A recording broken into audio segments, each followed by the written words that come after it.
పోటీ పరీక్షల అభ్యర్థులు ఎదుర్కొంటున్నటువంటి సమస్యల మీద ఇవాళ ప్రొఫెసర్ హరగోపాల్ గారితో పాటు నేను కూడా వెళ్ళి ఆ సమస్యలన్నింటినీ కమిషన్ చైర్మన్ శ్రీ మహేందర్ రెడ్డి గారి దృష్టికి తీసుకొని వెళ్ళినాం. మహేందర్ రెడ్డి గారు అన్ని విషయాలపైన మేము చెప్పిన మాట్లాడినవి చాలా సీరియస్గా విన్నారు. చాలాసేపు ప్రొఫెసర్ హరగోపాల్ గారు విద్యార్థుల్లో ఉన్నటువంటి ఆవేదన, ఆందోళన గురించి వివరించారు. పోస్టులు మళ్ళీ వస్తాయో రావో అనే భయం ఒకవైపు, తర్వాతనేమో ఇప్పుడు ఉన్న పరిస్థితుల్లో తమ పరీక్ష రాయటానికి ఎదుర్కొంటున్న ఇబ్బందుల గురించి వివరించి మరి సమస్యలకు పరిష్కారం అడిగారు. గ్రూప్ 1లో కొంత సంఖ్య పెంచటం, నిష్పత్తిని 1:100 పిల్లలు అడుగుతున్న విషయాన్ని చైర్మన్ గారికి వివరించారు. 1:100 ఇవ్వటానికి అవకాశాలను పరిశీలించాలని కూడా గట్టిగా కోరిండ్రు.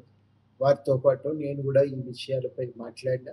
అట్లాగే డిఎస్సిను గ్రూప్ 2కు మధ్యన ఎక్కువ సమయం లేనందున డిఎస్సిని కొంత వాయిదా వేయాలనేటువంటి మాట కూడా వారికి చైర్మన్ గారికి వివరించడం జరిగింది.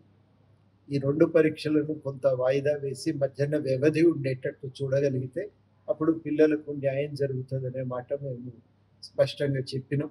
వీటన్నింటి మీద చైర్మన్ గారు కూలంకుషంగా చర్చించి, ఆలోచించి నిర్ణయం తీసుకుంటామనే మాట మాకు చెప్పిండ్రు. ఆ మాట మీ అందరికీ కూడా, విద్యార్థులందరికీ కూడా మేము చెప్పదలిచింది ఏంటంటే, సమస్యల మీద మేము క్రియాశీలకంగా స్పందిస్తూ ఉన్నాం. సమస్యల స్వభావాన్ని బట్టి, దాని తీవ్రతను బట్టి ఎప్పటికప్పుడు దానిపై స్పందిస్తూనే ఉన్నాం. ఎక్కడ కూడా ఎవరము ఇదివరకు ఉన్నటువంటి నిరుద్యోగుల సమస్యల పట్ల ఇదివరకున్న నిబద్ధతలో తేడా లేదు.